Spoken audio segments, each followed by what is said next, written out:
Vocês têm essa conexão com o desconhecido, né? Vocês têm essa coisa, e você já me contou algumas histórias, algumas experiências. Dentro dessa coisa do alienígenas do passado, você já teve alguma experiência fantástica, mística, que você gostaria, né? E quisesse contar aqui pra gente? Também a Denise na sequência. Meus queridos irmãos de jornada terrena. Olha só, pode ser uma apresentação essa. Isso será. Eu acho que eu não comentei com você. Né? Você guardou tudo pra você. Essa é uma revelação que eu vou fazer. Exclusiva. Em primeiríssima mão, porque o meu receio era o de ser chamado de maluco, sabe? Um cara, sei lá. Né?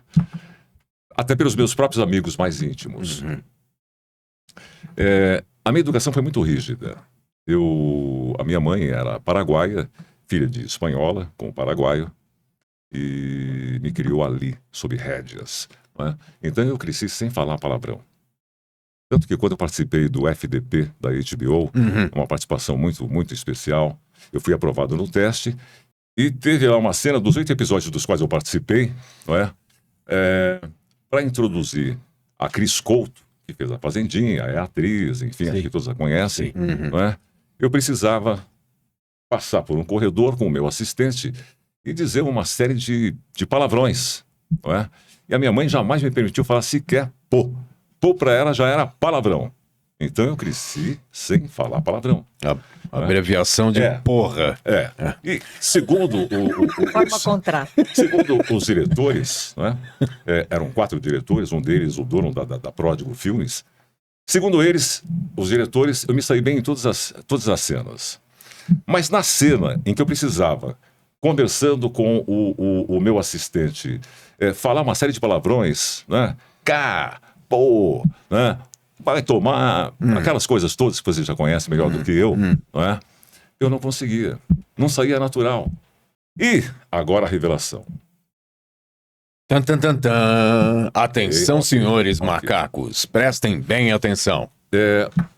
Eu nasci em Santana, aqui em São Paulo. E eu acho que com 5 anos, 6 anos, os meus pais compraram uma casa financiada pelo BNH em São Miguel Paulista, na Vila Mara. E para lá fomos, né? Reformaram a casa e à frente da casa tinha aquele piso de caquinhos. Caquinhos né? vermelhos. Mosaicos, tal, enfim. Eu saí da cozinha, dei a volta pelo corredor e fui até a frente da nossa casa. E me deparei com uma esfera translúcida e um ser humanoide um pouco menor do que eu. Eu tinha 7 anos, devia ter 1,20 m, 1,24 m, que é o normal, né?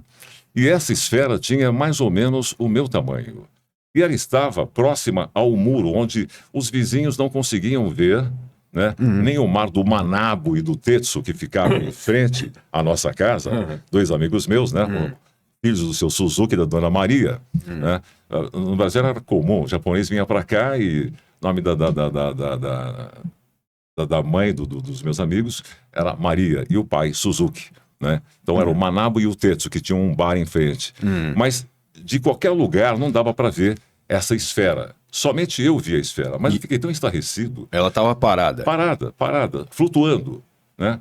E pela idade, eu imagino que o tamanho dessa esfera era o mesmo que o meu. Muito parecido, devia ter 1 metro, talvez um pouco mais.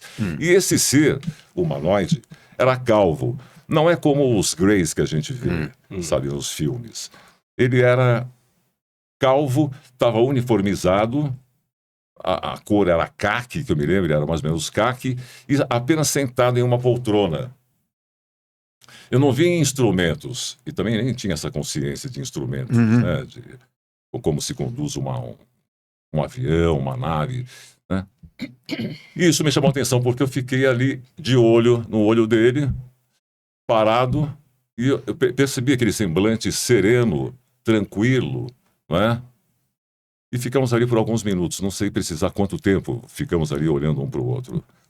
Eu só sei que saí dali, voltei para dentro de casa e não comentei com minha mãe, não comentei com meu pai, nem com a minha irmã. Guardei para mim durante muitos anos. Durante muitos anos. Até os 12, quando eu li esse carinha aqui que eu trouxe, uma breve biografia dele, Lobsang Rampa. Né? Ele nasceu em 1910, faleceu em 1981. Ele foi um escritor que alegava ter sido um lama tibetano, com 20 livros publicados. E no seu livro chamado A Terceira Visão, isso me chamou a atenção, né? Lançado em 1956, o ano que eu nasci, apresenta uma capa com um olho no centro da testa. Segundo a história, ele viveu a primeira parte da vida dele no Tibete, onde, segundo dizia, adquiriu conhecimento suficiente para poder transmitir em suas obras a sua trajetória de vida, passando por ensinamentos milenares. Seus livros popularizaram assuntos relacionados ao lamaísmo tibetano, viagem astral e o poder da mente. Né? Ele descreve sua experiência e os dons paranormais despertados após a sua iniciação religiosa aos 7 anos de idade, olha só, até a sua partida de Lhasa em 1927. Ele narra sua visita acompanhado de seus mestres a uma caverna onde estão guardados diversos objetos que pertenceram a uma civilização antiga desaparecida. E eu fiz questão de comentar sobre ele, porque é o que sempre me chamou a atenção, o mistério, o desconhecido. Né? Eu já tinha lido Mistérios da Antiguidade, Mistérios Antigos, alguns livros que os meus pais tinham em casa. Né? Mas foi aí que me despertou. E aos 12 eu me mudei para Campo Grande, Mato Grosso do Sul, onde minha mãe conheceu meu pai.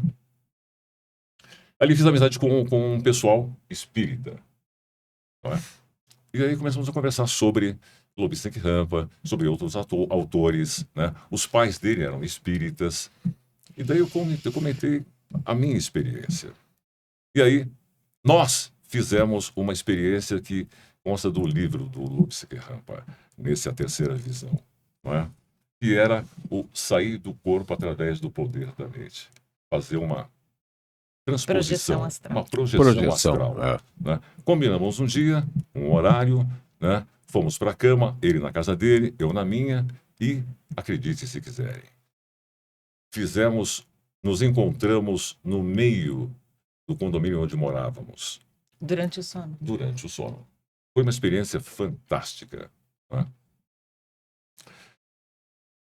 E aos 12 anos também, assim como Zecharia Sitchin, autor de O 12º Planeta, que eu li, reli, e aconselho que as pessoas leiam, eu também me perguntei quem eu sou, da onde vim e para onde eu vou. Eu sempre fui fascinado pelo céu, sempre adorei sair, sabe, à noite, eu faço isso até hoje, eu agradeço a vida. Todos os dias, antes de me deitar, eu vou ao meu terraço e olho para os céus. Quando eu vejo o Órion, eu fico fascinado, porque dizem que as 3 pirâmides do Egito, Kelps, Kéfrins e Miquelinos, estão posicionadas, né, de acordo com a posição da constelação de Órion no céu. Né? E parece que tem o 3,14, o número Pi, né?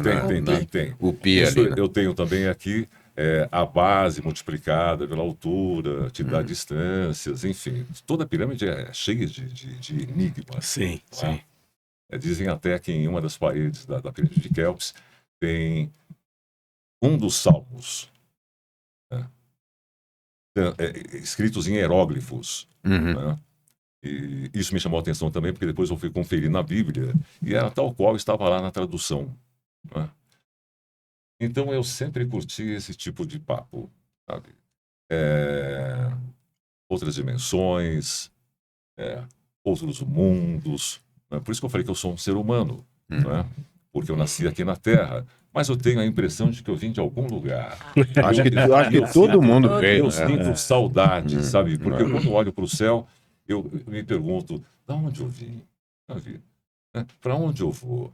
Eu não acredito na morte, a morte como, sabe, acabou. Acabou, né? Sabe, não é concebível que você venha à Terra, sabe, nasça, cresça, se educa, se forma, né? Constitui família, né? Chega a uma certa idade e desaparece, né?